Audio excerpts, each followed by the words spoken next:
Hello, and welcome to the 5ATG, but we don't really know what it's standing for, I'm afraid, just yet.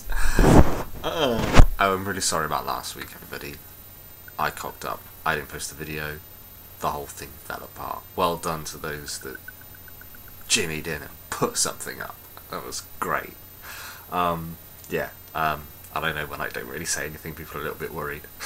They shouldn't be doing something, or maybe that they should. So anyway, what's going on with my hair? I need a haircut.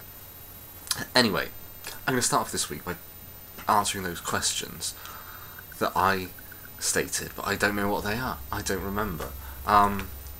Maybe I can find the message I sent to somebody saying what they are. Maybe I can't. Let's find out. Move the camera down a bit, stay my room's tidy. And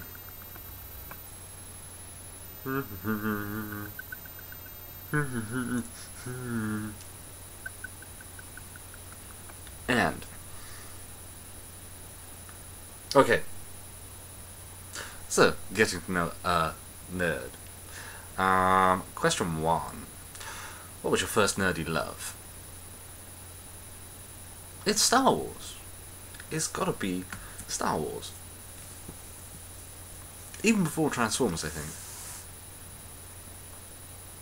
You know, it was always on Boxing Day and stuff, and back then, you know, because I'm getting really old, we didn't have videos and stuff, so we could tape it off the telly with the Betamax.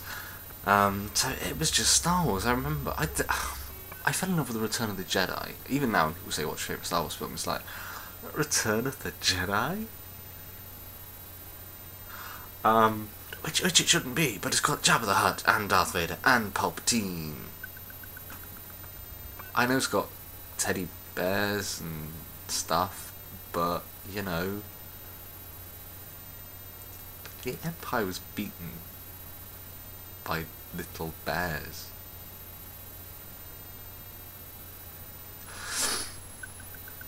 So that was my first nerdy love. I just remember getting all the toys, and I was wanting the toys and having loads of the toys, and I don't know where the toys are now, or I'd probably be rich. But I say Star Wars. I think I don't actually mean Star Wars. I think I mean the Empire. I've never bought... Oh god, fucking hell. I go from Team Decepticon to Team Empire. I don't actually have a lot of Star Wars stuff on display. Oh, apart from my, you know, mint condition 1983 Return of the Jedi curtains, which were amazing, but it cost me a small fortune.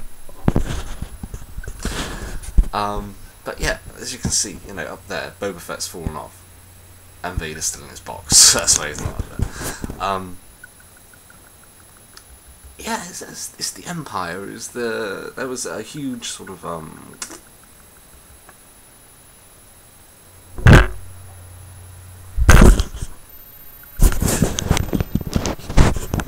you know, a big thing about Star Wars was oh my god, a huge thing about Star Wars was, you know, sort of the industrial meets the more organic rebellion, whereas they would be based on planets which were full of life or snow or something. The Empire was based in the cold darkness of space, surrounded by metal. And I always much preferred that, and they were more badass and kicked a lot of ass. And yeah, wouldn't it be nice if they won? Question 2.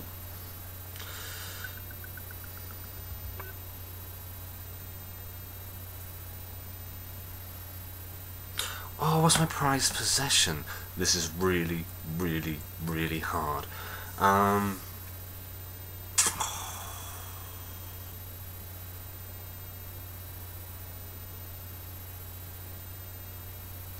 think it's gotta be my console collection.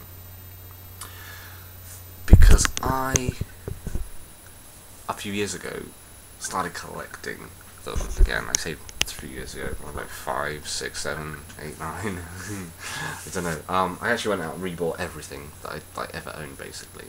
My camera looks like moving.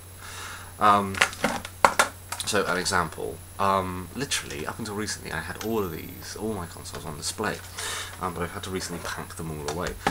So just to go through the basis of what I had was everything post-NES, and I mean everything, apart from the 3DO and the Jaguar. I don't think I can even show you examples of it. I don't know if you can see over there the Super Nintendo and the Dreamcast on the far hand side. The limited edition Pikachu N64 is under the thing, and currently in storage I've got the Saturn, the two PlayStation 2s, just everything, the NES, the Master System, the Game Gears, the Game Boy Colors, of which I have like 10 or something ridiculous.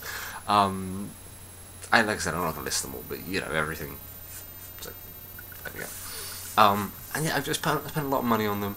I don't still have all the games I want for all of them, but there's nothing like sitting down and plugging a cartridge in, whacking it on, fiddling with the leads for about half an hour to find the loose connection, retuning it in because you put the Master System on last and not the NES, finding out that your power cable's finally given out, buying a new one on eBay, waiting for that to arrive, doing it all again, only to find out the Duck Hunt won't work on a flat screen telly.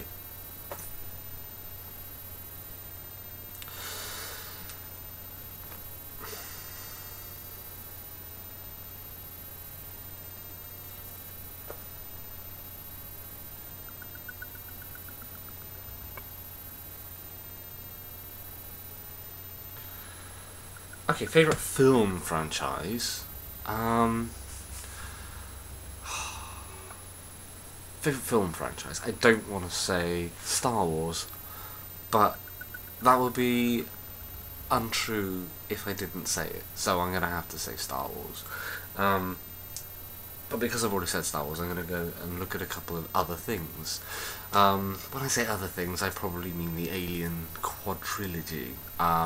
Which probably should have stopped at trilogy, because there's something about aliens that's somebody finally got the future right. I think, put the aliens aside because of course they're fucking amazing and great and everything, and should never be mixed with predators, I don't think. But not only were the aliens great, but somebody actually sat down and got the future right. We've had a lot of canons of Earth 20 whatever and blah blah blah.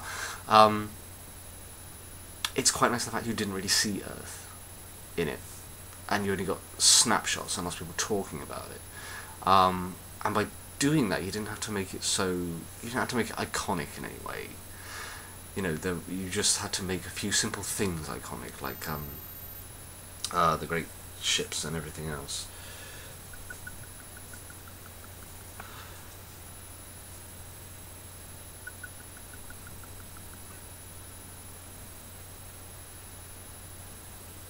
I can't remember anything and the names off the top of my head.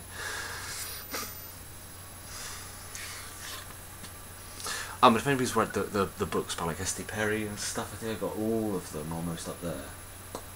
I think most of them were like S.D. Perry and stuff. Even though they are set on Earth, because you're painting it with the palette that the films have left you with, although it's supposed to be Hicks and Newt. I think they did a really good job of covering that up in the expanded Aliens universe, because the palette they're giving you to paint this world from the films, this quite blank, this quite small palette, you could really give it your own flavours and just draw from what you'd seen from the films, and I really like that, and I really like the books from that. And like I said, it wasn't particularly stylized, but the little things they did really worked really well. Apart from like Burke's suit, that was obviously really 80s-esque and got a bit dated. But who knows? Maybe at that point in the future, the 80s is retro.